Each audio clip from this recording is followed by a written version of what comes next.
Are you looking for comprehensive solutions for your performance and automotive needs?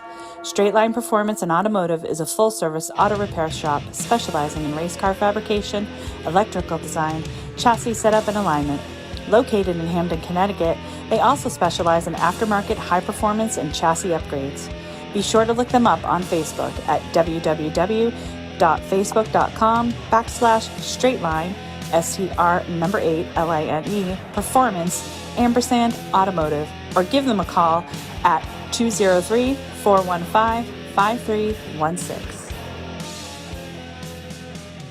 Welcome, racers and fans, to the Racers News Network Live, presented by Straightline Performance and Automotive and Scotty Wheels Racing. Your hosts, Chris and Pete, bring you the latest news and interviews in the world of sportsman drag racing, including bracket racing, association races, outlaw, and no-time events. We are live every Monday night at 7 p.m. Eastern Standard Time. Take it away, boys. Hey, good evening, everybody. Welcome to Racers News Network. Thank you all for tuning in and checking us out live. We are streaming on Zoom and also streaming on our Facebook page at Racers News Network. So be sure to check us out. Give us a like if you so feel like doing. Joining us as our guest tonight, we'll get to him in just a couple minutes. Of course, I'm talking about Max Starks. You can see his beautiful new super gas Corvette right behind me in the winner's circle from New England Dragway a couple of weeks ago. And to my left, of course, I'm talking about the one, the only, the flying airbrush, Jerron Settles. How are you, Jerron? Hey, Chris, how are you? Excellent. Obviously, everybody knows Pete's part of the show, but he's got some work-related stuff and some school prep to do tonight, so he may or may not be joining us. We're not 100% sure yet, but we're going to jump right into it and talk to our guests. Of course, welcome Max Starks to Racers News Network. Thank you very much. Glad to be here. You're very welcome. You're very welcome. Beautiful car, man. Beautiful, brand new, beautiful car. Thank you. Thank you. Yeah, with COVID, it slowed things down, and it was a long time in the making from the concept to the final product, but we're very happy. Awesome. Now, how many years have you been racing, and what did you start out with?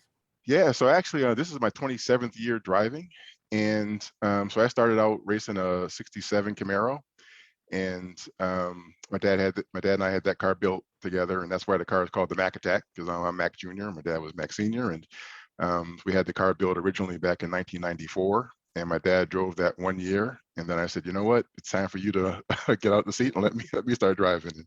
And I thought we'd have some issues with that, but actually he said, you know what, you just drive, and I've been driving ever since. Outstanding. That, like I said, that's a gorgeous car, and I remember seeing pictures of your old car. What class did you typically start out with? So I started out bracket racing. You know, I think when I started, I actually went down to Roy Hill School and learned how to really drive a race car down in Rockingham, North Carolina. Came back and was really bracket racing at the time, and right about that time, Lebanon Valley was starting to host a divisional race. And so we were used to racing every weekend, and we didn't race super gas or any of the super classes. So we said, you know what, the first year we watched, and we're like, what are we doing watching? You know, we got a race car too. So we jumped in super gas, and you know, I love that, you know, that leaving at the same time and then racing the top end, you know, versus a bracket racing, you leave when your tree comes on versus the other guy, and been loving super gas ever since, and actually stopped bracket racing and just run super gas now. Very cool. Jerron, go ahead. You know, we talked a little bit earlier before the show, and I got to apologize. I thought it was a 68. It's a 67, but no worries. But that was one of my favorite 68 Camaros. My dad raced a 68, and I have his car. So that body style just, you know, means a lot to me. But you know, we got to talk about the new car. CNF race cars built. Ryan Cork painted it. You know, you had said before that, COVID kind of slowed it down or whatever. What brought about the idea to go Roadster, being that you were a roofed door car driver for so long? Yeah, you know, just great question, Jerron. You know, I get that question a lot. You know, I almost like I'm a traitor now that I left the door car ranks. You know, but you know, at the end of the day, you know, I really enjoy super gas, right? I mean, super comp, the 890 class. You know, I run that. You know, even with the Camaro.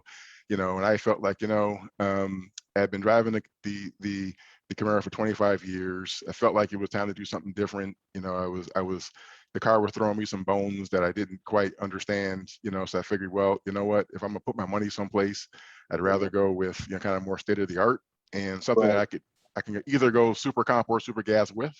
And Right. so So that's more of like a purpose-built super gas car than something that got transitioned into one. Yeah, for sure. exactly right. You were not that the Camaro wasn't, you know, a winning machine, but you were bringing a knife to a gunfight nowadays. And people Exactly. tell. You Yeah, said it exactly. yeah. So,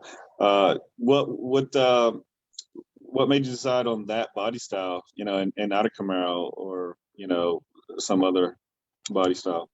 Yeah, you know, it's funny, you know, loving the Camaro body, like you said. I mean, it's just something that's just part of me. You know, love the body style, the lines on the 60, 67, 68 Camaro, and but when I saw Mike Sawyer's car when he Yeah, first brought it out back in 2018, I was like, yeah, wow. At that time, I had no designs on, you know, doing anything new. It was just like, wow, you know, this is an unbelievable car. And then when I decided to go roadster racing, it wasn't even a question about what I was going to build. It literally wasn't even, you know, that was it. And, you know, get the body. yeah. I remember seeing it for the first time, Sawyer's car at Cecil County in 2018, and I was like, "Oh my God, this is the most beautiful car I've ever seen in my entire life." I was like, "I want one now too." So, yeah, I can definitely see why. Uh, but so tell us a little bit about, you know, it's CNF, but you know, Big Block Chevrolet. I'm sure it's Big Block Chevrolet, but you know, who builds your motor, transmission, stuff like that? Yeah, so it's a 565, yeah, Chevy big block, you know, and built by Boucher Race Engines up in Massachusetts, Raleigh, Massachusetts. And like you said, CNF built the car. The car was wired by Rich Concato out of Concato Wiring, right there in close to Englishtown.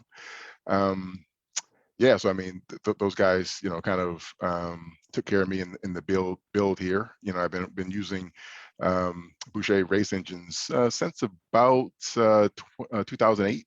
You know, when I started, you know, really using Boucher. You know, Uh, the motor was built originally back in 2006. You know, it's the same motor and tranny that came out of the Camaro. okay, gotcha. Now, one thing that a lot of people don't know, when someone like yourself builds a purpose-built super gas car, lots of times those cars never get run flat out. Have you made a flat out pass on it? I have not, you That's know. what I figured. Yeah, Yeah, that's what I because every pass is data, and actually the weekend we were gonna just run it out. You know, it rained. You know, this year's been raining a lot. You know, and so that killed that. I was actually looking forward to it, seeing it run flat out. yeah, But yeah, it's always on the stop. yeah, exactly. Yeah, yeah. No, when you, like you said, everything's data. Um, you know, that's the thing. You know, like I remember years ago when like pro stockers would go test and they'd run fast, everybody would say, "Oh, you know, they weren't legal." No, it would take too much to make it illegal and then turn it back. The same way with your car, it's just too much to, you know, especially, you know, a lot of the guys aren't as aggressive in super gas as they were. I remember in the late 90s, early 2000s, everybody like wheel stood big time in super gas. So you don't see that anymore. But I know a lot of them wouldn't even make it down the track because off the stop, because they would flip over backwards basically if they, you know, didn't turn the stop on. So that's Exactly. interesting. Yeah. Yeah, I So made a tell us a mistake little bit about. I'm sorry. Go ahead. because I made a mistake once and didn't have the stop on, and the car launched. And all I saw was blue sky. Yeah. Yeah. Yeah. For sure. So, you know, obviously being a painter, the first thing I noticed was the paint job. I could care less about who built it, how fast it is, whatever. But Ryan Court, one of the absolute best out there, bar none. Quality is just exceptional. What made you choose Ryan, and how'd you come up with the scheme? Yeah, so interesting. So Ryan is like one of my best friends on the planet. So not only is he you know, a great, like you said, you know, dynamite painter, you know, he's also again one of my best friends. And if I didn't let him paint the car, he would have killed me. And you know, so and rightfully so, right? I mean, we're Sure. really we're thick as thieves. I call it that way, you know. Yeah. So that's why, you know, and he painted a Camaro as well, you know. Okay. So way back when we had that Camaro painted back in 2005, my dad and I were looking around to see who we wanted to paint it, and somehow, some way, my dad came across Ryan's name from someone, and we've been, like I said, we've been tight ever since. and the actual, he came up with the actual design, and we came up, my wife and I came up with the colors. So my wife's favorite entertainer is Prince. And so that's where the purple comes from. Yeah, there you go. There you go. Sure. I like it. Well, you be sure to tell Ryan I said kudos on this one. You did a great job. I love it. But I like the Camaro better, but it's just old school. It's the Camaro. It's okay. Understood. And thank you. Appreciate the comment coming from you and seeing the dynamic work that you put out there. So that's really saying something. So I definitely appreciate that. No problem. No worries. I appreciate it. So let's talk about racing. So, you've got a few finals, national event final round. Let's go back to like the difference in racing now and then, like, in the door car versus the Roadster. Are there, finish line? Is it easier to drive the finish line? Is it harder? Is it, have you noticed a difference in, the old school super gas to now? Yeah, interesting. So I would say the biggest difference with this is obviously open air. You can judge easier, but also the wheelbase is longer on this car versus what it was in a Camaro. So that plus the open air, it gives me an advantage, and you actually feel the track more, with the open air. I mean, you literally, I remember the first time I went down the track in a race car, I felt the ground was moving so fast. You don't get that sensation anymore. I've been doing it so long, but again, you feel closer to the track, in the open air. But I would say just the actual the speeds. Back when I first started out super gas, we were all pretty much kind of close in terms of mile an hour. Now it's kind of all over the place. Yeah, you're not quite sure what you're going to get. Yeah, that is true. And I hadn't paid attention to that really either. But I remember it used to be, in the 90s and early 2000s, super gas cars were side by side all the way on the track, and now it's more like almost back to a bracket race with the big difference in speed. You got guys like Justin Lopes that 174, 175 mile an hour car, and even so yeah, it definitely throws a different curve. Where do you speed wise? Are you middle of the pack? Top of the pack? Yeah, interesting. With the Camaro, I was middle of the pack, and I was running like 159, 160, but now with this, I'm at 160, 164, 165. So now I would certainly not, I'm closer to the fastest, because right now I said Ray Sawyer is probably the fastest in our class, like 174, and he and his son Mike, Justin right there at 172, right, yeah. But I think the thing I like about this ride is, getting the extra length, that wheelbase, and the open air, and the extra speed, picking up that 5 miles an hour, puts me down the track, further against those guys. So, so all that combination all together is like when I ran Justin back at Lebanon Valley, he got me by 6 thou, in a double breakout, but it was much tighter than it was when I had the Camaro, because it had a much smaller window to look out of, Sure. Yeah. Do you have any what's your guys' plans? I know I guess Maple Grove is coming up maybe, and then do you plan on running the rest of the Lucas Oil schedule and maybe a national event or two? Yeah. So we'll do the divisional this weekend down to Maple Grove, that makeup race. We'll get down there and do that. Then we'll take a weekend off for Labor Day, and then we'll go back down for the national event down at Maple Grove, and then we'll go down to Charlotte to run that national, and then we'll finish out at the plan right now is to finish out at Cecil. So the plan right now isn't to go to Virginia, but you never know. You know how it is. You might make it happen, but I gotcha. Do you ever run any of the association races back, or do you just stick to the divisional stuff and maybe a few races at New England or Lebanon Valley? Yeah, so that race we won a couple weeks ago, that was a local race at New England Drag. We had a super gas race on Saturday and Sunday, so we do that. I try to get out and get seat time as much as possible. I like to do the .90 series that Bob Keister runs, at Atco and Cecil County and that. But Atco and Cecil County for me is you're talking about 5 and 6 hour drives, and with the job and running the divisional schedules and all that, and chasing my lawnmower at my house and my mom's and all that, trying to do the normal stuff as well, it's kind of hard to fit those things in, because you got to take maintenance on these things as well, right? The RV and the trailer and the car, it takes its toll. Now, you didn't get to New England this weekend, right? Because I was cruising around trying to find you, but I never found you. Yeah, I was there. I was back out back out in the behind the starting line. If you keep Oh, kind of going okay. back, out in the grass area there, well, it was swampland really through all that Yeah. rain we had on Thursday. Yeah, unfortunately, I mean, beautiful weather on Friday, Yeah, yeah, yeah. Friday but was then, beautiful. Yeah, Saturday wasn't bad either. Until that mist yeah, then kind of came in at later. But I got out of there as early as I could, given I was put on the trailer first round by a thou. And so I knew that storm was coming, so I tried to get out of there and get home. It's 2.5 hour drive for me to get home from New England Dragway, but definitely didn't want to be driving in that wind on Sunday, which was the right, original right, plan. right. Now that you have your new car, what's become of your old car? Is it retired and taking up space in the garage, or did it get passed on to somebody else? Yeah, it got passed on to a new home. A gentleman, family down in Pennsylvania, bought it, and it was a little bittersweet, to see a car go. But at the end of the day, I don't have the time. Like I said, I mean, it's tough to make some of the races, so it's hard. I wouldn't be able to run that car and this car at the same time. Right. That would have been a bracket car, but I just don't have the time to do that and this. So it's best for me to just go ahead and sell it, and obviously put that money into building what's behind you there. Right. So what do you do in the real world? What's your Monday through Friday gig? Yeah, my Monday through Friday, I'm an accountant. So right now I work for Voya Financial. And I graduated with my bachelor's in accounting and my master's in management information systems, and I'm the head of IT finance and shared service finances here at Voya, and having fun doing that. I spent most of my all of my career in finance type roles, and so that's what I do to afford this stuff. That's cool. That's Do cool. you have any kids?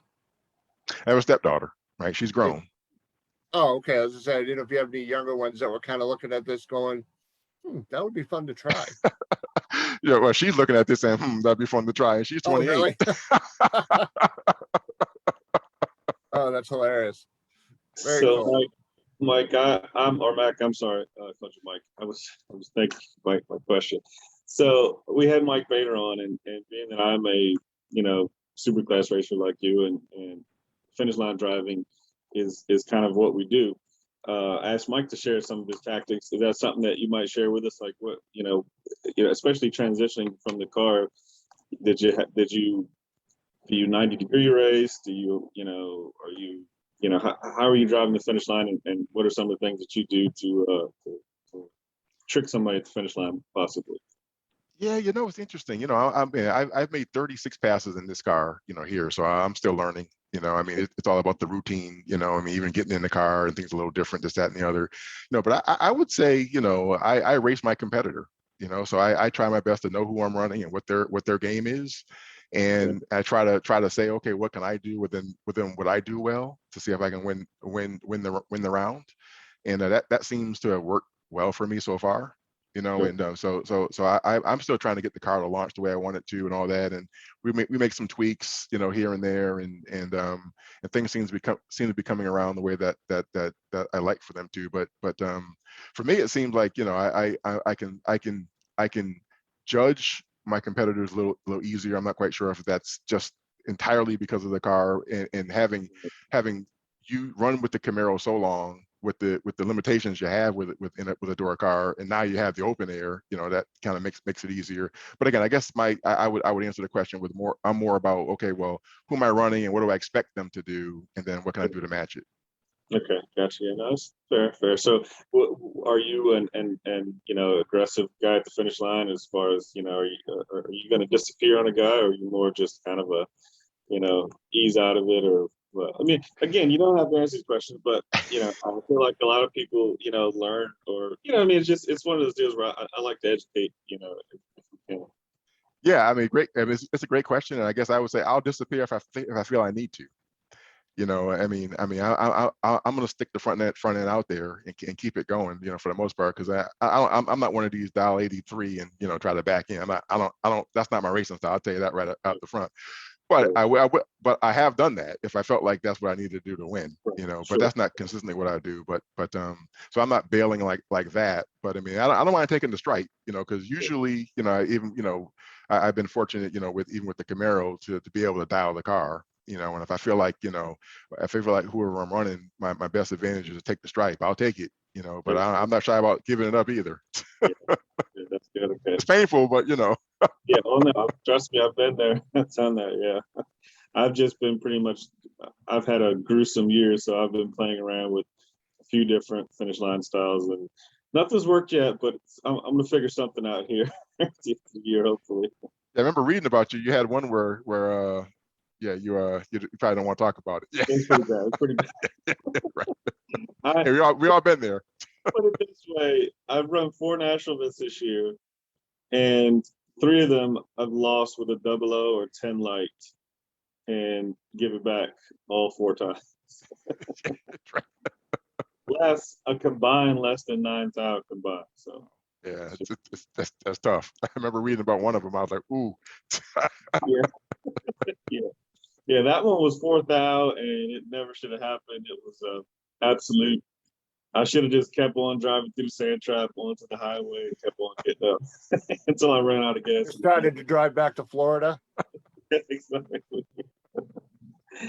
But trust me, I wanted this part to drive the car in a trailer and just sit in it. Just don't even get out of the car. Just sit there.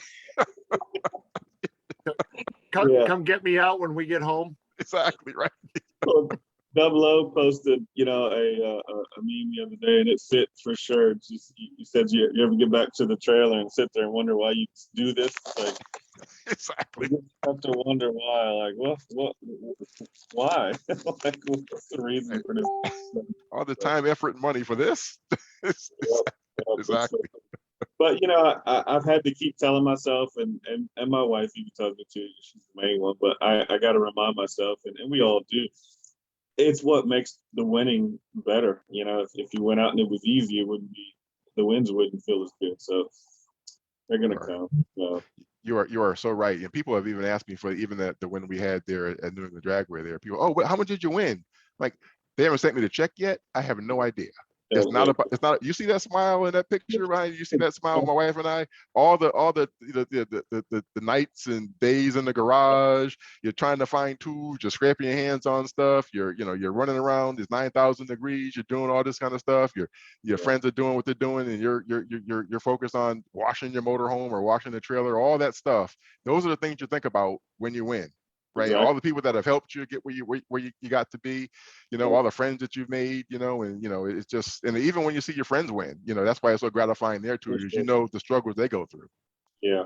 That's what I was telling somebody today. I think, just one of the best things about it is that everyone, for the most part, as a racer, knows how tough it is to win. So when you do win, everybody is genuinely happy because they know what you had to go through or what you've been through, and so that's one of the great things about our sport. That it's for the most part everyone's happy for you. We're all going to have our haters, but exactly. But so do you?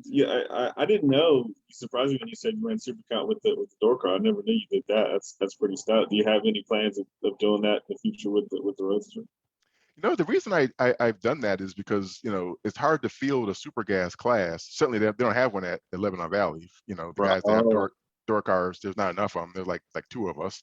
So you can't have a class. And fortunately, New England Dragway has enough cars now where they can actually have a class. But I've run Super Comp, at New England Dragway in the past and at Lebanon Valley, just because there weren't enough super gas cars and because the car was fast enough, to run it. And so I'll do the same thing with this car, certainly if that should ever come up again. Okay. Have you ever run it at Super Comp at a national event? I have not. No. Okay. It's always been super gas. Okay. Because I remember, I guess it was Regis LePage. I think he's from up you guys' way. He had the truck years ago, and he would jump at Super Comp and kill us a few times. I think we even won Gainesville at the national once with that truck. Yeah. He was tough with that truck. Yeah. There's a guy up in our neck of the woods. I'm in New Hampshire. He has the green Vega, the dragster killer. Mike Moniz. Yep, Mike Moniz. Yep. Yeah. Oh yeah. Yeah, he won up there, as a matter of fact, a couple weeks ago. Mike Moniz did in Super Comp. Say every once in a while he puts a hurting on the dragsters. Yeah. He sure does. That's pretty impressive for sure. Yeah. I've been running Division 7 for the last few years, and there's no door cars in 7. There's one Super Gas Roadster. I'm sorry, I forgot. There's not Super Gas. One Camaro Roadster. He runs Super Cup, and it's fast too. I raced him on a time run one time, and I go 186, 187, and like I'm barely pulling on him. Like, wow, I get the ticket. He went 183 with a roadster. Wow. And that's at Vegas, which is slow. It's pretty stout, but yeah, for sure. But do you have any plans on I know, like you said, it's kind of tough to get hit a lot of races, but have you ever gone out west or Midwest or run any other division races or division national events? Yeah, just the Charlotte race. We like going down there. My wife has family down there, so we like to hit that race. So I mean hopefully on the calendar next year will be Norwalk. To get out there. The other times we had planned to go out. One time we were going to go out to Norwalk and run. We hurt the motor at Atco the week before, so didn't make it out there. But yeah. So the plan is to venture out. Some, and then ultimately when my wife and I retire, we want to venture out more and do some things. But right now, we both have pretty intense jobs. On the we call it 9 to 5 and Monday to Friday, but let's be realistic. It's whenever you can. Yeah. So you just kind of stay close to home. I get it for sure. And that's the good thing that, living in the Northeast, I live in Maryland, but, so I know we are blessed with tracks like everywhere. And it wasn't until I really started to race on the West Coast, I noticed that those guys are just unlucky because they got to go 6, 7, 8, 10, 12 hours to every race. And it's like, I don't think I like drag racing that much. So like for every race, right? No, for sure. I mean, there's some guys that, it's some hours and hours, and so right. So like we are blessed to be able to, you can still hit a lot of races and not have to go that far. So. Well, it's funny. We like to joke with the guys that live around that New York area, because they talk about, oh, we can get to Cecil County in an hour and a half. We can get to Atco in 45 minutes. We can get to Maple Grove, and it takes me 6 hours to get down to these races. But they don't want to come to New England Dragway. Oh, that's too far. What do you mean that's too far? Yeah, that's crazy that you guys are still that far north. Because even where I'm at in Maryland, there's a lot of tracks within a couple hours. It's pretty ridiculous. But yeah, so. There was something drawing a blank. I'm sorry. I killed the show here. I'm sorry, Chris. What do you got? All right. Before we went on, you mentioned your favorite track. Is that still hold true, even though it is closed up essentially for drag racing? Yeah, it's the memories. My dad and I used to go down to Englishtown, back when Kenny Bernstein was, 300 mile an hour and all that stuff, just watch, back then, we leave. At early in the morning, like 6:30 in the morning, drive almost 4 hours, get to the track, watch all day, and drive home that night. Watch the finals on Sunday. Then we started. Went down to a Super Chevy show down there. My dad and I when we had the Camaro built, took the car down there and ran. And then, like I said, we've done well there. Running up a national there, running up, a divisional race.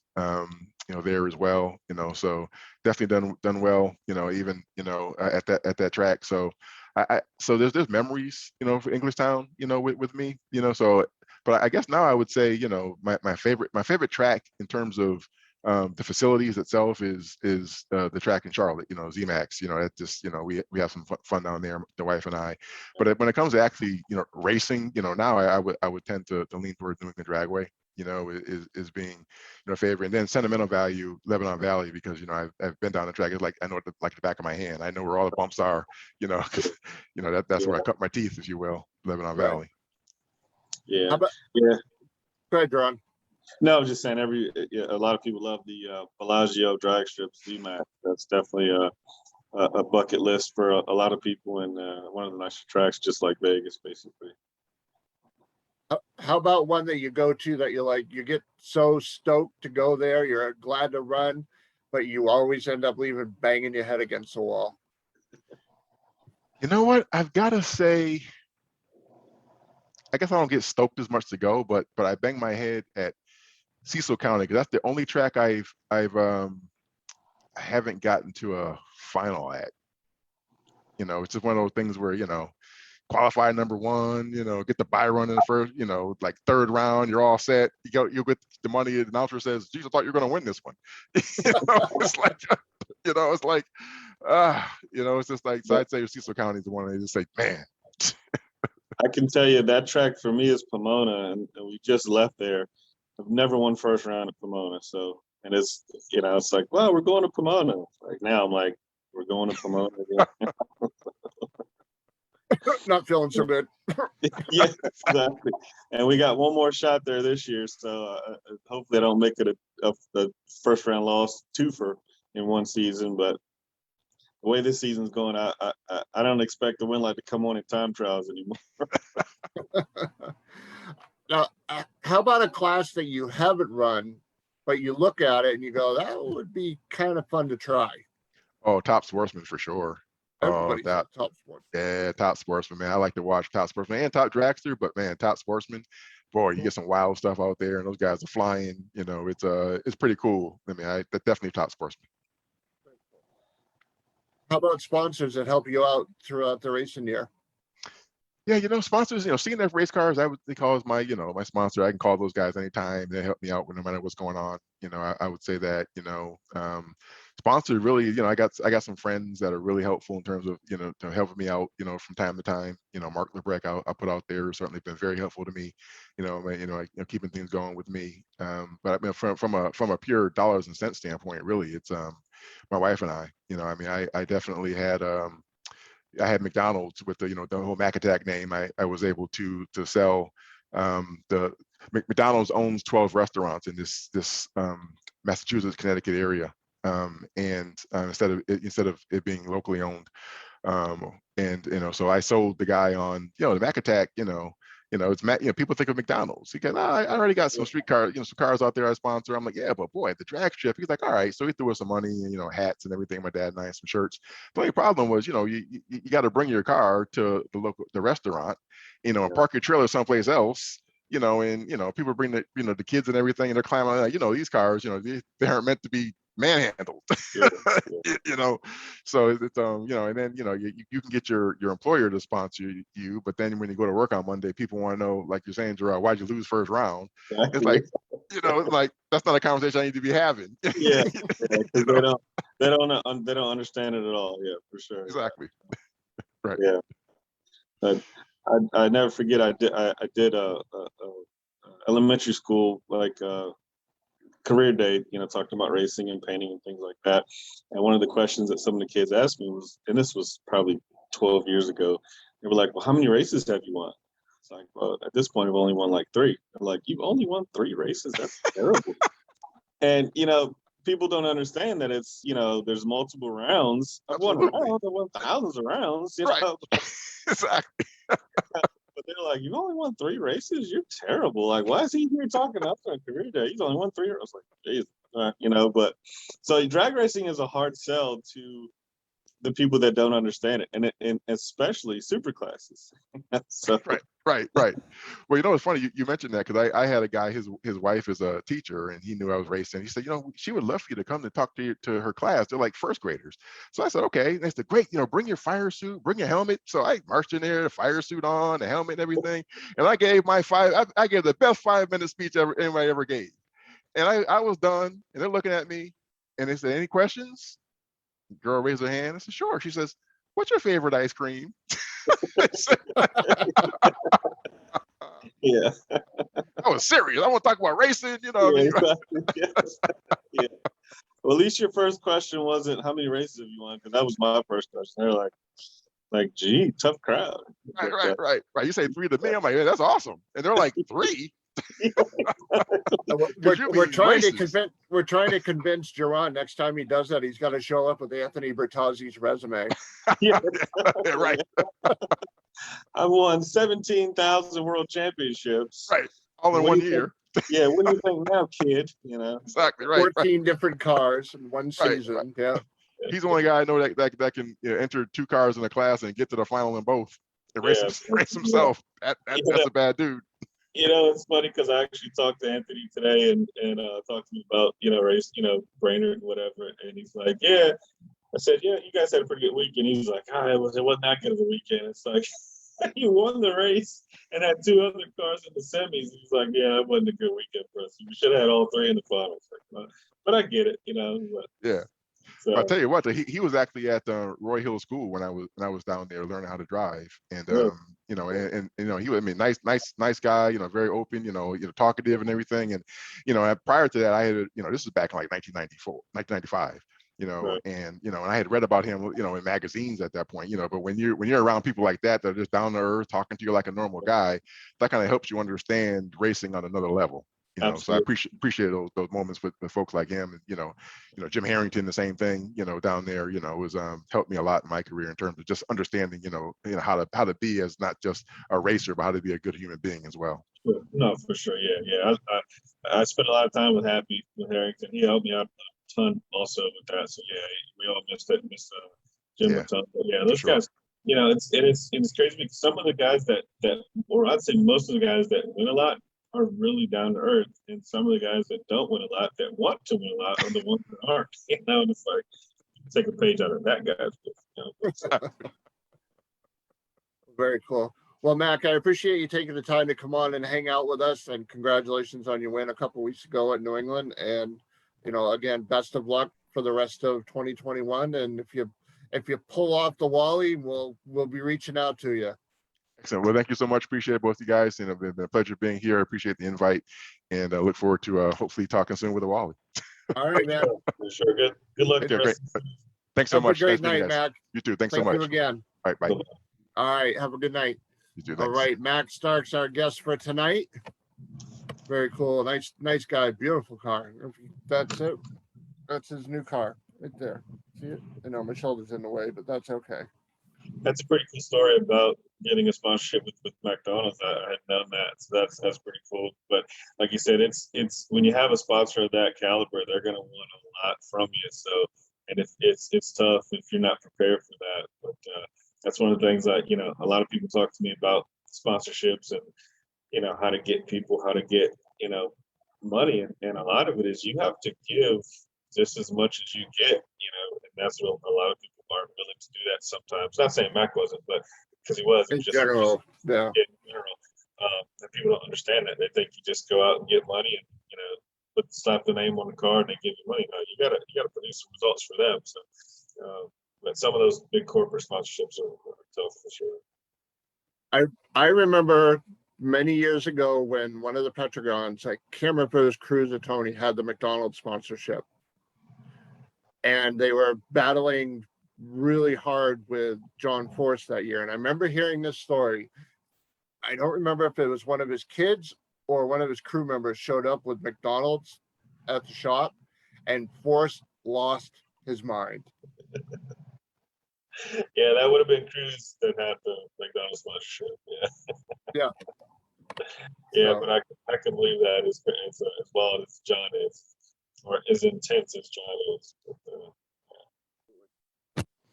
You want to get to some results for this weekend? There was a lot of good racing that went on. Was a lot of good racing. Yeah, let's start it off with New England. Unfortunately, there's a lot of to be determined. Mother Nature Divisional there. Yeah, Friday was gorgeous. Absolutely gorgeous day. Granted, they got a late start. They didn't get rolling until just about 1:30 for the first time shot. Because of all the heavy rain on Thursday. They scraped the entire track. And I mean the entire track. So they started about 1:30, got the first time shot in, and then around, I think it was about 3:30, 4 o'clock, maybe a little bit later. They started with the second one and got everybody 2 hits on Friday. Went right into first round Saturday morning. They made it till about probably 7:30, 8 o'clock, and then it started to get misty and foggy, and then they ended up having to cancel it. And I haven't heard anything about the makeup stuff yet for things that didn't get done. But I'm going to go ahead and let's roll through that right now. Again, the Lucas Oil Divisional race at New England Dragway. Top Alcohol Dragster, Top Alcohol Funny Car are both to be determined. It's going to be Jackie Frick up against Karen Stalba. Top Alcohol Dragster. Top Alcohol Funny Car is going to be Matt Gill up against DJ Cox. Super Stock to be determined, but it's going to be Greg Gay up against Lincoln Moorhead. Now, the cool thing about Lincoln Moorhead making it to the finals was that he didn't show up until Friday, got put to the bottom of the list, and then plowed through the field and made it to the finals. Yeah, Stinking Lincoln's a hell of a driver. He's a multi-time division champion in Superstock in D1, and whenever that dark blue and white Camaro shows up, he's a threat to win for sure. Absolutely. All right, stock eliminator again to be determined, but it's going to be Tim Stickles up against Todd Bednaz, so it's going to be a stick versus an automatic car for the finals in that one. Todd Bednaz, one of the heavy hitters again in Division 1, and especially in the stick car. He took out Bob Broadbent, who I've known forever, to make it into the finals. So if you beat somebody of, Broadbent's quality, Absolutely. you're doing something right. Yeah, Todd, I guess is Ed Bednaz is Todd's dad, I believe, right? Yeah. Yeah. Yeah, so he's got that beautiful black Camaro. I mean, Nova, excuse me. Oh, yeah. They've been stick for a long. I know. I think weren't they all hooked up with Steve Fakaji and Calabro years ago, the Zoom crew or something like that. I think so, yeah. Yeah, so but, Super Comp to be determined, but it's going to be Brian Bell up against Howie Smith. They managed to get Super Gas in, and again, the name we were actually just kind of talking about briefly a minute ago. Mike Sawyer took the win over Stephen Paquin. Paquin, yep. Paquin. I did it. Super Street's pretty interesting in that it's Sean Frick and John Harper, I believe. Yeah, John Harper, correct, and Sean Frick. I know I read that Jackie Frick's, her birthday was this past weekend, and she wanted to double with her and Sean, and she's in the finals against Karen Staubel, which both of those cars, that's going to be a good final whenever they get a chance to run that final, because Jackie's been on a tear, and Karen's car is fast. I mean, I think she was #1 qualifier early this year in a couple national events. It's going to be a killer final. And actually, to back up to the Top Alcohol Dragster, Karen was 2 thou off the track record. Wow, yeah, that's what I said. Karen's car is stout this year, but Jackie's car is no slouch either. John Fink has that thing flying, and she was in the finals in Vegas. Then she went to the finals in Atlanta. It's going to be a barn burner. Absolutely. All right, so Top Sportsman presented by Tommy Tate to be determined. You're going to hear that a lot. You've already heard it a lot. But it's going to be Frank Volpe and his beautiful Mustang going up against Jeff Brooks for the final and Top Sportsman. Jeff Brooks, the Kaiser Compressors, Henry J. That car's been around for a long time. Great beautiful car also. So it's going to be more of a car show Top Sportsman final than anything. Absolutely. Top Dragster, a name we've talked about a lot this year. They actually got their race in. Nick Maloney took the win over Bill Silva. Maloney has been on a tear. Anything that he gets behind the wheel of, he's plowing through the fields. It's actually all Ava's doing. Nick has nothing to do with it. He's just along for the ride. Ava's down with cars and making a win. It's got nothing to do with Nick. No, nothing at all. All right, so we already covered Super Street. Comp Eliminator, they got their race in. Shocking, I know. Frank Aragona took the win over Todd Logan. Nobody better than Frank Aragona in a comp car. Yeah, Todd's very tough too. But don't try to explain it. Don't. I was gonna try, but Todd is in one of the former Ken Kia race cars alters that's just a really, really fast, beautiful car. But Frankie just kind of plays with the field at times. That car can go 90 under at wheel, basically, but it's just kind of picking and choosing. But I know we won't talk about under and over and all that. I think it's a golf match or something. But for the diehard comp fans, they know what I'm talking about. All right, Junior Dragsters. 6 to 9-year-old Evan Stack took the win. 10 to 12, a name that's been said a lot in junior dragster racing. Emily Stalba, of course, Karen and Tom's daughter. So congratulations. And 13 to 17-year-old Kyle Guinaldo took the win in junior dragster, 13 to 17-year-old. Great job, kids. Absolutely. We had the kids on a couple weeks ago. I think we're going to do something else again by the end of the year or for the end of the year. All right. Lucas Oil Divisional at Brainerd for Division 5. No top alcohol class. But Superstock, a name we've said numerous times and will continue to say again.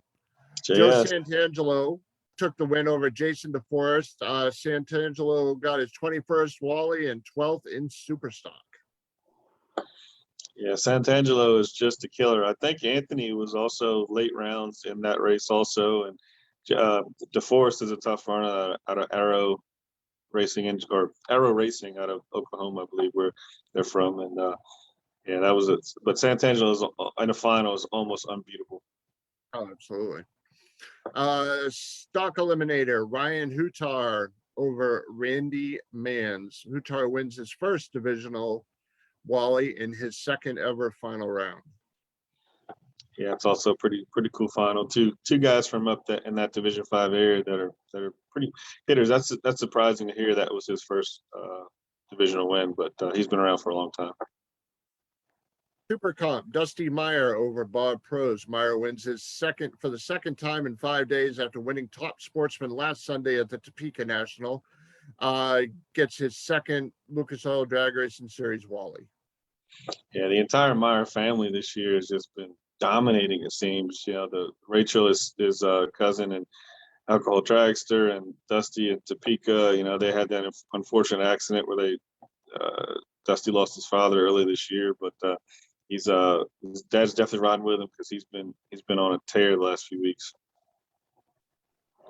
All right, Super Gas, John Laboose Jr. over Jim Cap. Laboose Jr. wins his 12th Lucas Oil Drag Racing Series Wally and his 8th in Super Gas. What can you say about Laboose? Once he got in Anthony's Roadster, it's almost no stopping him. You know, again, just a guy that's been around for years, won a ton of races, bracket racing, Super Gas, Super Comp, and you know, that's a super team over there with him and Anthony. Interesting stat, and I actually posted it earlier. It's something I came across related to Anthony Bertazzi. 16 IHRA championships in pretty much every class, and then 2 in NHRA. First one was in 2002, I believe it was, and then obviously last year with the dragster and top dragster. Yeah. He's there ain't too many people that have won more championships than him. You know, pros or sportsmen. I don't think there's anybody in sportsmen that's won more than him. But yeah, Anthony's a powerhouse.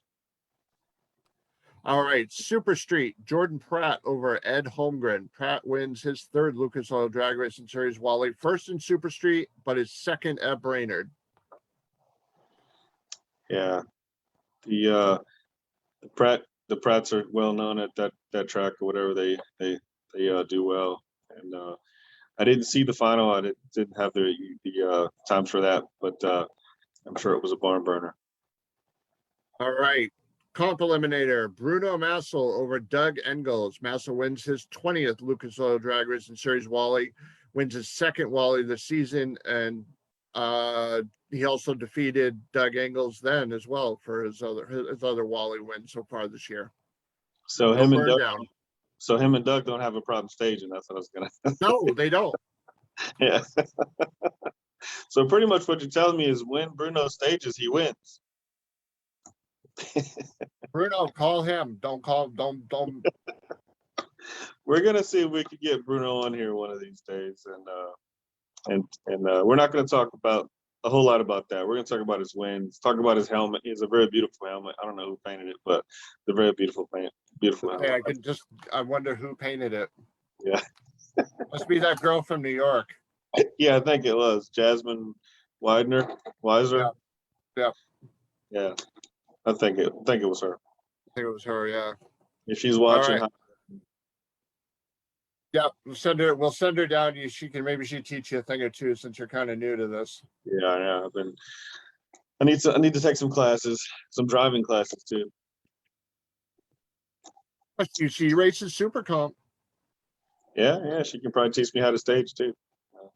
Boy. The All right. natural. Coming from the guy that's won 2 rounds his entire life for the 2 years he ran street. Yeah, it's okay. You know? All right. Top sportsman, JJ Heber over Paul Pittman. Heber goes to his second final in a row, wins his third Lucas Oil Drag Racing Series Wally, and his first in 2021. It's pretty cool. Right. Top dragster, Holden Laris over Donna Patterson. Laris wins his first Lucas Oil Drag Racing Series Wally in his second ever final. So that's pretty cool. That was Holden Larice. And they own Larice Racer Insurance. Oh, okay. Yep. Awesome. And he bragged, which is pretty cool, about how fast the Larice Insurance paid their contingency. He got a contingency pretty quick. All right. Sunday's final result. I'm sorry. No, I said I don't think anybody got that joke when he posted it either, because I just killed it. Torch head off and yeah. The national event, 39th annual Lucas Oil NHRA Nationals at Brainerd International Raceway. The 12th of 20 in the NHRA Camping World Drag Racing Series.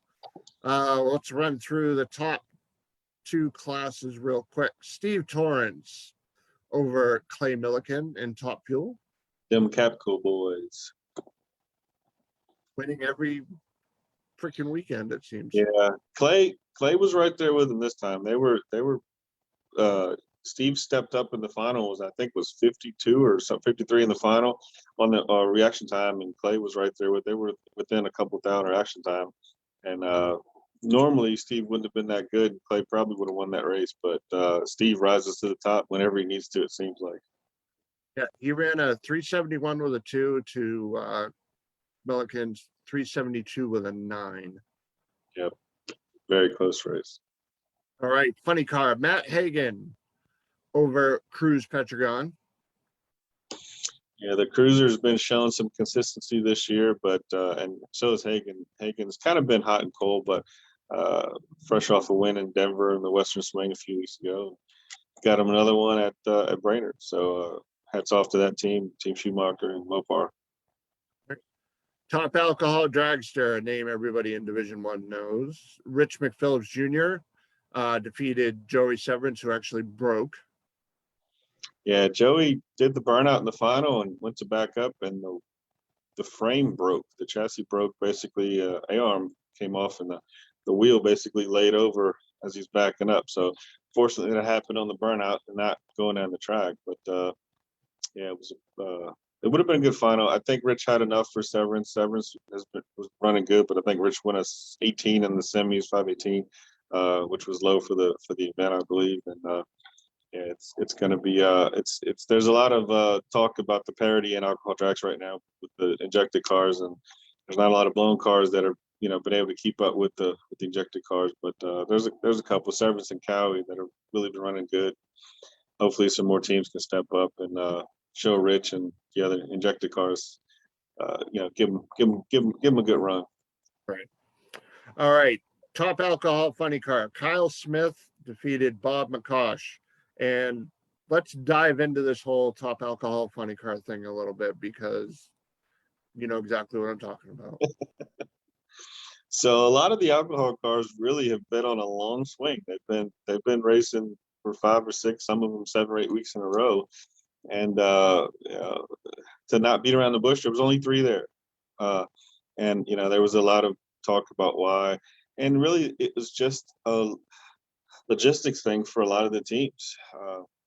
Brainerd is not really close to anything. I don't think Brainerd is close to itself, to be honest with you. It's a long drive, it's a long fly, it's a long walk. It's just a faraway place. So not making any excuses. I think they're definitely going to have to look at possibly not having that class there, in years to come, or just something, obviously has to be, discussed to figure out a better way to appease the racers. But there isn't anything more than just logistics mostly. But Bob McCosh, Alan Reinhardt stated, a very true statement. Bob's probably got the best car that's never won a race. Bob has been in a few finals and come up short there. I think he missed a tree in the final, but he's gonna get a victory. But it was those three still put on a good show for the alcohol funny car fans. I don't care what anybody says. Right. I mean, this weekend at New England for the divisional, there were only 4 alcohol funny cars. Yeah. And even a couple of the guys are saying, they know exactly why there are only 4. It's because they're going to get into a 6-week stretch, most of them. Yep.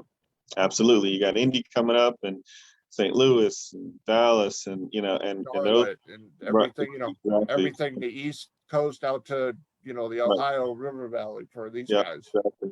And then to finish up at Vegas and Vegas and Pomona, trying to win a championship. So, New England again, where it's at logistically doesn't make sense when you have this 5 or 6 week swing coming up, and you don't want to go up there and also typically a low car count race. It's not going to go to you as much points as a bigger car count race. So you're not going to waste the time or waste waste the claim, a regional claim to go there with a race that they know is going to be a low car count. Right. I mean, there were only 5 alcohol dragsters there too, and surprisingly, Fox Racing, Tom Fox, they normally make the trip up here for whatever reason. They weren't here this weekend either. Sure. Yeah. Bowling Green is this weekend.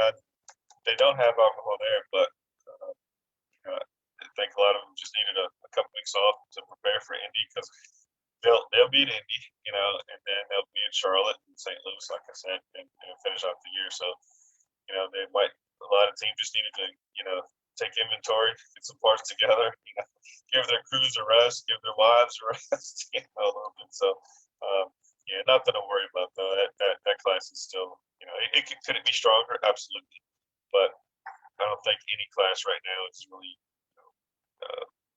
has a plethora of cars. So nothing new. This thing happens, over time.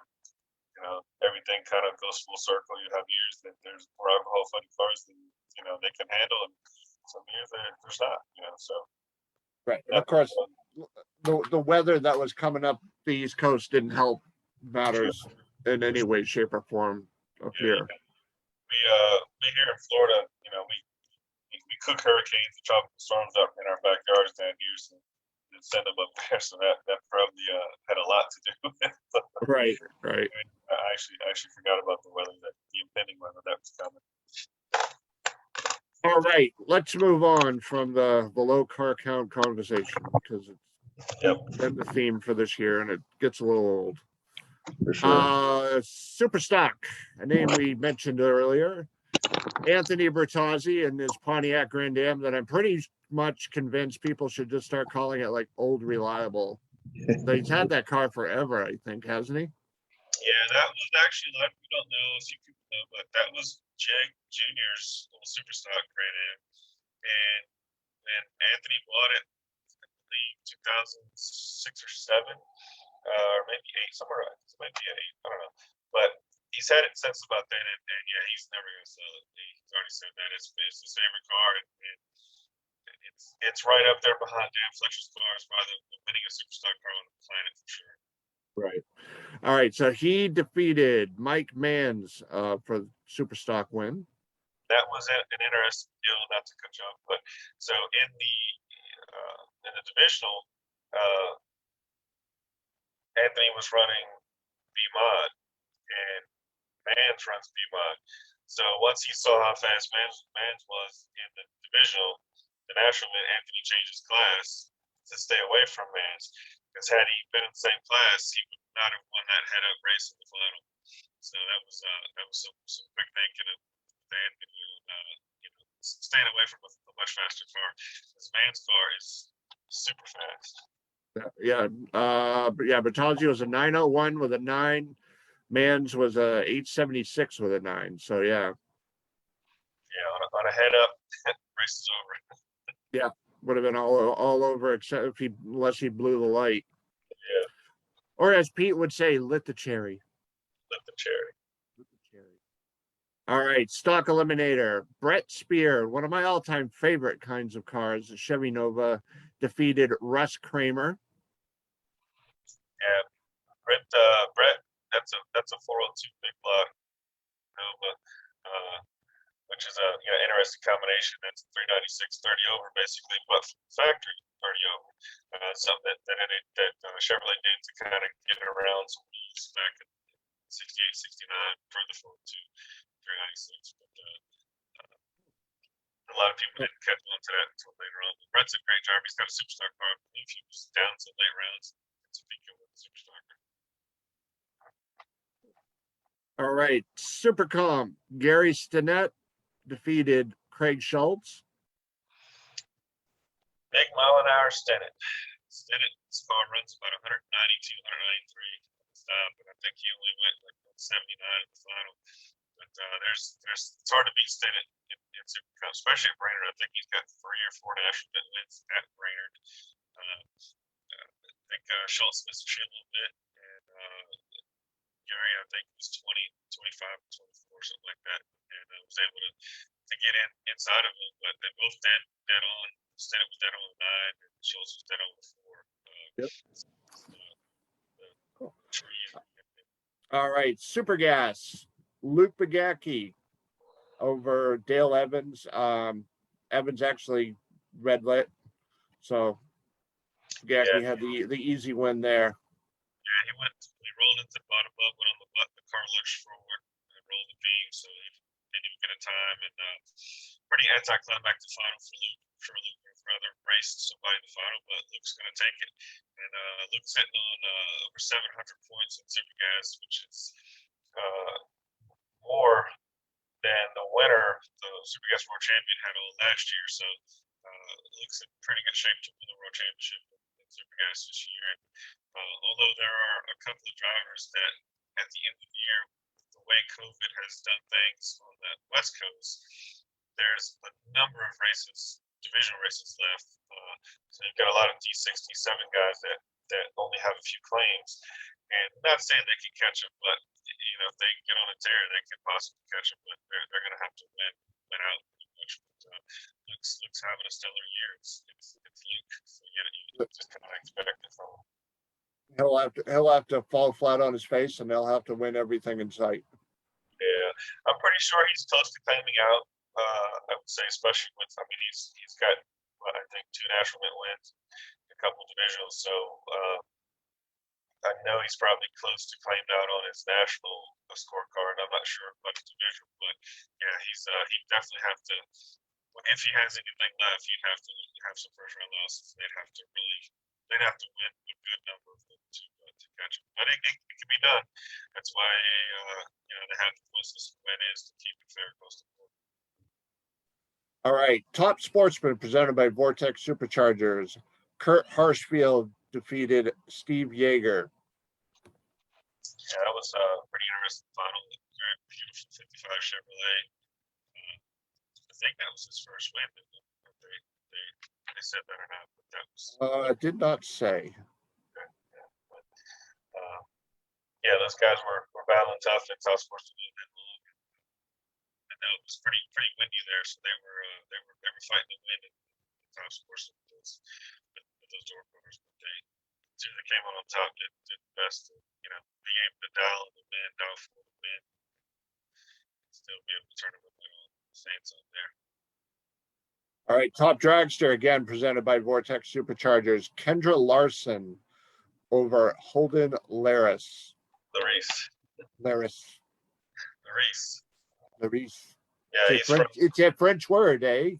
He's from New Orleans. So yeah, that's Oh, okay. So, the race. Yeah, but yeah, Holden almost doubled up. Won the divisional, and I think he went red by 9th hour, something like that. So, and Kendra getting her first win out, first national win away with the Larson Farms back entry. Kendra's got driver drove good all weekend, and she got the win and deserved it. I think now Larson Farms had an association with the Sawyers.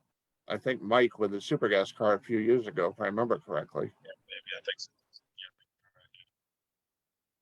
Yeah, All right, Pro Mod. Jose Gonzalez defeated Brandon Snyder. yeah, the battle of Supercharger versus Pro Charger there, I believe. And Pro Charger came out on top. Not sure. I can't. Yeah, I'm not sure who has what. They didn't do the little asterisk thing. Yeah, I should know that. Definitely forgive me for forgetting. I watched that race, but there's been so much happen in the last 24 hours that it's slipped my mind. But only 7 cars there for Pro Up, but man, they definitely still put on a show. That was a high 5, 75, 80 race. Pretty much everybody there. Stevie Fast won some rounds. I think most of the semis to the eventual winner. And it's going to be a good Pro Charger, Supercharger battle this year. Jack Green had his nitrous car running pretty good. Had some problems with his lockup converter, but still won a few rounds. All right, last, certainly not least, Mountain Motor Pro Stock. J.R. Carr, who also runs PDRA, defeated John DeFlorian Jr., DeFlorian with a red light. Yeah, it was good to see JR get his first national NHRA national winnings.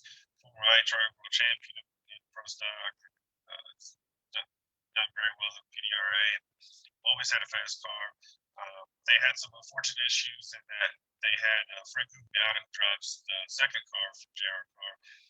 They didn't have enough crew members there, and they got to a quick round robin situation. Couldn't get Gugnato's car ready, so they had to for that race. But DeForlan is a great driver too. I think he's won national for NHRA. But good to see NHRA bring the hot water car back.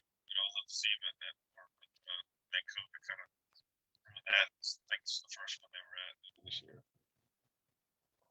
All right, so that is all the results from this past weekend, but it was a busy weekend racing.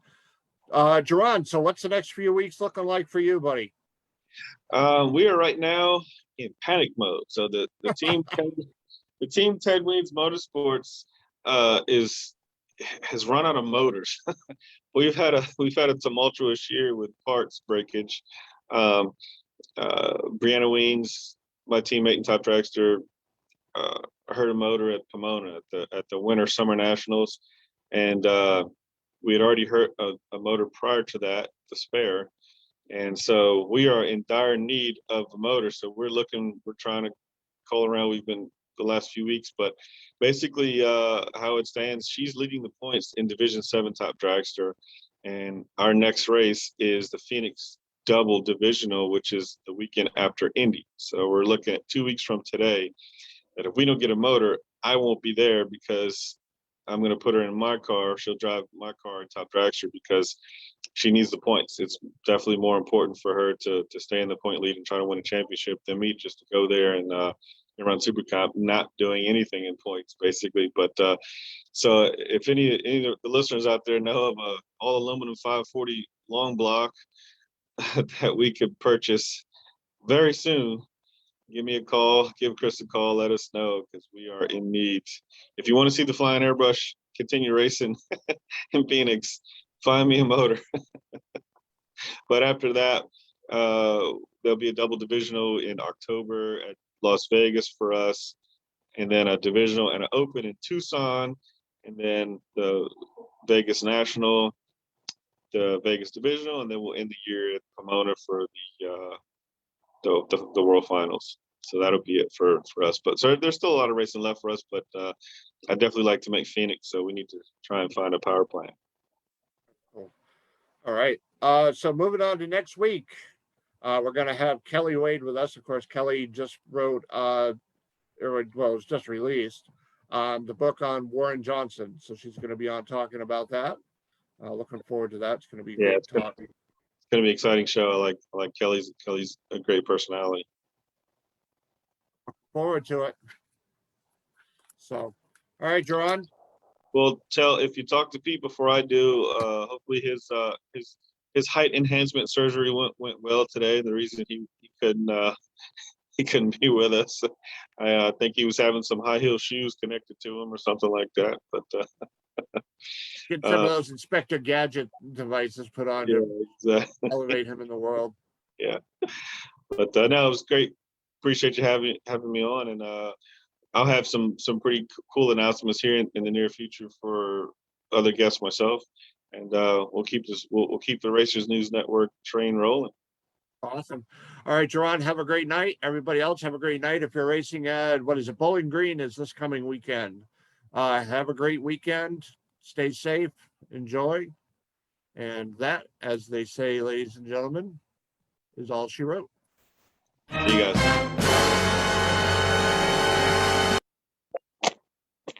Have a good night, everybody. Stay safe.